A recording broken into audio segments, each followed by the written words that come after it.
What up, Facebook? So I'm back. So let me talk to y'all for a minute. This might not be that fast, but if you want to stick around, feel free. It should be interesting. So today is March 29th, 2017. And today is a unique day because we all have Facebook memories, right? And I realized that today marks the anniversary of the start of something that spiraled out of control. For some transparency, with protection of the involved party. But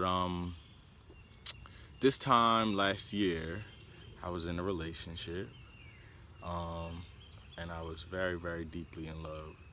And today is when I found out that there had been some infidelity in my relationship last year. And I just sat back and I just watched this little trailer video that I did today last year. And I saw how vulnerable and emotional I was at that point, and it kind of took me back to be standing here a year later. I wanted to share a couple things. The first thing is, when I think about where my head was at that point, I remember thinking that the walls were going to close in on me, that there was no one else in the world that I could or would love again, and that, it had to work. And my message is unique because me and my ex we're not friends, at this point. I don't think that would be healthy, but we're good. There's still a respect level there where I would always protect him if it came down to it, and I believe it's vice versa. But what I learned, if anything, from today last year and what occurred moving forward was forcing things. And again, this is simply for somebody else to take the wisdom from the scenario. Sometimes when you want things so bad,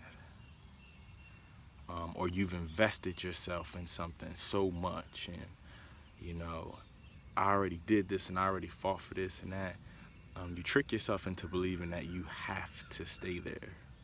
And it's never true. It's never true. Will it hurt? Yeah. For a while? Yeah. Will you feel lonely? Yeah. Will you feel depressed? Probably, to some magnitude.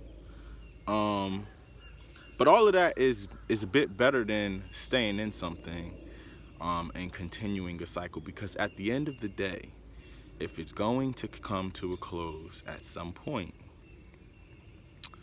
let it come to a close before it gets any more out of control.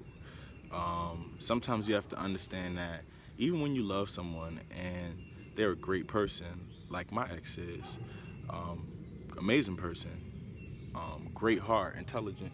Neela, get over here. Neela! Sorry. My ex is a great person, but the bottom line is, sometimes you got to be able to separate character from someone being ready. Do you get what I'm saying? Or you guys being on the same accord. Different people expect different things out of relationships at different times, and that's just life. You know what I mean? It's going to happen. And it doesn't take anything away from what you thought you saw in a person when you met them, or who you thought they were, even if they failed you, At that point last year, I felt failed by my lover. But what I now understand in reflection is my lover was being the best that he could be in that moment. Might not have looked like the best that I wanted.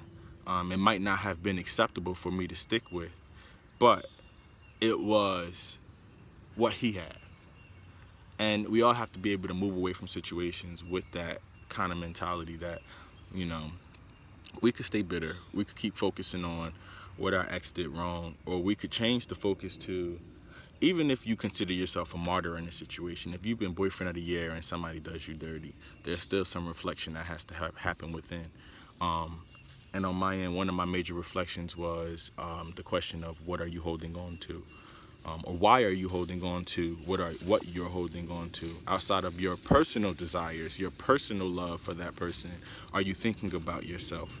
Are you protecting yourself? Like, would you tell your best friend the advice that you're giving yourself? And if the question is no, there's always room for reflection. I stand here a year later, a grown man tremendously, because that situation took me so low that I had nowhere but to rise. And it when I finally got some passion back in my heart, that flame really lit. You understand what I'm saying? Because I had a long way to get back and a lot further to get to feel like my wisdom wasn't going to waste and I was just out here giving people great advice and not taking my own, you know what I mean? So it's definitely a learning experience. Definitely a learning experience. And to anybody else who is in a relationship, you always fight. You fight first, but you fight within reason to whether you feel that you are compromising your value or your self-respect or your integrity. From that point, if the answer is no, then the choice is yours to continue and fight. If the answer is yes, you need to step back and reevaluate. Doesn't matter how much you love that person, if you feel like they're your soulmate, trust me, if they're your soulmate, they will come back around. Things will work themselves out. And if not, you were just the one saying they were your soulmate the whole time, and that wasn't in God's plan. So, March 29th, 2017, here I am back with a camera in my hand.